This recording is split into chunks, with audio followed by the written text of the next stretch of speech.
ಕನ್ನಡದ ಖ್ಯಾತ ಚಿತ್ರಕಥೆಗಾರ ಮತ್ತು ನಿರ್ದೇಶಕ ಎಸ್ ಡೇವಿಡ್ ಅವರು ಹೃದಯಾಘಾತದಿಂದ ನಿಧನರಾಗಿದ್ದಾರೆ. ಅಗ್ನಿ ಐಪಿಎಸ್ ಮತ್ತು ಪೊಲೀಸ್ ಸ್ಟೋರಿ ಅಂತ ಚಿತ್ರಗಳಿಗೆ ಅವರು ಚಿತ್ರಕಥೆಯನ್ನ ಬರೆದಿದ್ರು. ಅವರ ಅಂತ್ಯಕ್ರಿಯೆಗೆ ಕುಟುಂಬಸ್ಥರು ಬರಲು ನಿರಾಕರಿಸಿರೋದ್ರಿಂದ ಅವರ ಪಾರ್ಥಿವ ಶರೀರ ವಿಕ್ಟೋರಿಯಾ ಆಸ್ಪತ್ರೆಯಲ್ಲಿಡಲಾಯಿತು. ಸಾಯಿ ಕುಮಾರ್ ನಟನೆಯ ಅಗ್ನಿ ಐಪಿಎಸ್ ಚಿತ್ರ ಒಂದು ಕಾಲದಲ್ಲಿ ಸಂಚಲನ ಸೃಷ್ಟಿ ಮಾಡಿತು. ಈ ಚಿತ್ರ ಈಗಲೂ ಅನೇಕರ ಫೇವರೇಟ್ ಆಗಿದೆ. ಇದಲ್ಲದೆ ಪೊಲೀಸ್ ಸ್ಟೋರಿ ಸಿನಿಮಾದಲ್ಲೂ ಪೊಲೀಸ್ ಇಲಾಖೆಯ ಬಗ್ಗೆ ಹೇಳಲಾದ ಸಿನಿಮಾ ಇದಾಗಿದೆ. ಈ ರೀತಿಯ ಸಿನಿಮಾಗಳಿಗೆ ಬರಹಗಾರರಾಗಿ ಕೆಲಸ ಮಾಡಿದ್ದ ಎಸ್ ಡೇವಿಡ್ ಈಗ ಅನಾಥ ಶವವಾಗಿದ್ದಾರೆ.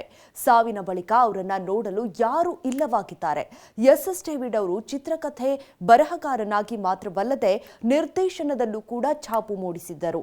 ಹಾಯ್ ಬೆಂಗಳೂರು ಮತ್ತು ಧೈರ್ಯ ಚಿತ್ರವನ್ನ ನಿರ್ದೇಶನ ಮಾಡಿ ಡೇವಿಡ್ ಗಮನ ಸೆಳೆದಿದ್ದರು. ಆಗಸ್ಟ್ 31ರಂದು ಡೇವಿಡ್ ಮೆಡಿಕಲ್ ಶಾಪ್ಗೆ ತೆರಳಿದ್ರು. ಈ ವೇಳೆ ಅವರು ಪ್ರಜ್ಞೆ ತಪ್ಪಿ ಬಿದ್ದಿದ್ದಾರೆ. ನಂತರ ಆಸ್ಪತ್ರೆಯಲ್ಲಿ ಕೊನೆ ಉಸಿರೆಳೆದಿದ್ದಾರೆ. ವಿಕ್ಟೋರಿಯಾ ಆಸ್ಪತ್ರೆಗೆ ಡೇವಿಡ್ ಪಾರ್ಥಿವ ಶರೀರ ರವಾನೆಯಾಗಿದೆ. ಕುಟುಂಬದವರು ಬಾರದೆ ಬಾಡಿ ಕೊಡೋದಿಲ್ಲ ಅಂತ ಆರ್ಆರ್ ನಗರ ಪೊಲೀಸರು ಹೇಳಿದ್ದಾರೆ.